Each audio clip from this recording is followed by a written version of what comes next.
smskredit.lt. Greitųjų paskolų profesionalai pristato transliaciją. smskredit.lt. Pinigai šiuolaikiškam žmogui.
Nebuvo lyderių, Sankevičiaus, Kulbokos, Žukausko, tie, kurie visada imasi iniciatyvos. Kiti dabar rinktiniai yra, dėl to negali žaisti. Dar Tamašausko nėra, tai gavos taip, kad lygiai žaidėm, o šiaip reguliariam sezonė prieš jos laimėjom lengvai. Nežinau, gal kovingumas norėjom įrodyti, kad galim laimėti.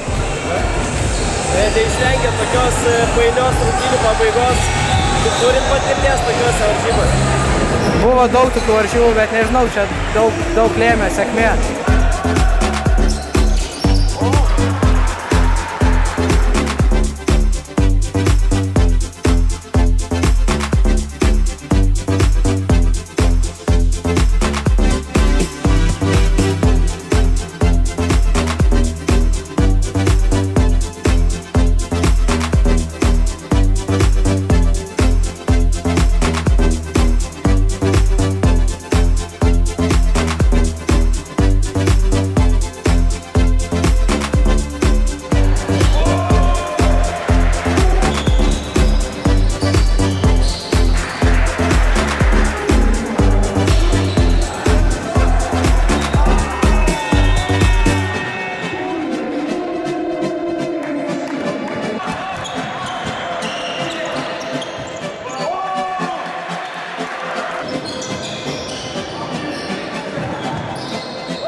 Pabaigoje rungtynė antroji pusė pabėgo, kas tai lėmė?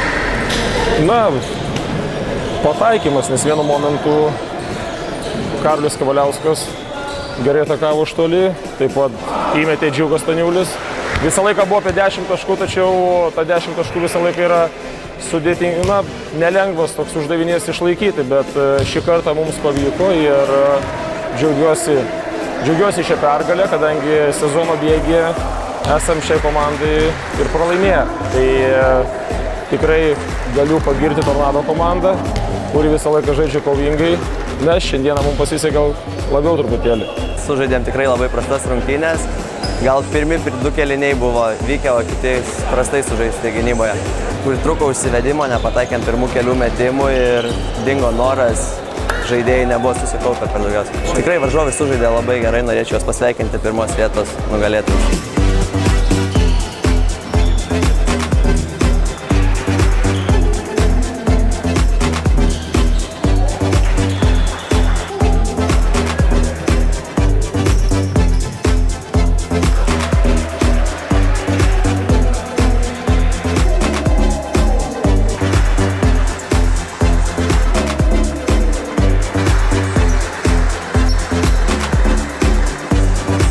Matas su Agne vėl išsiskyrus.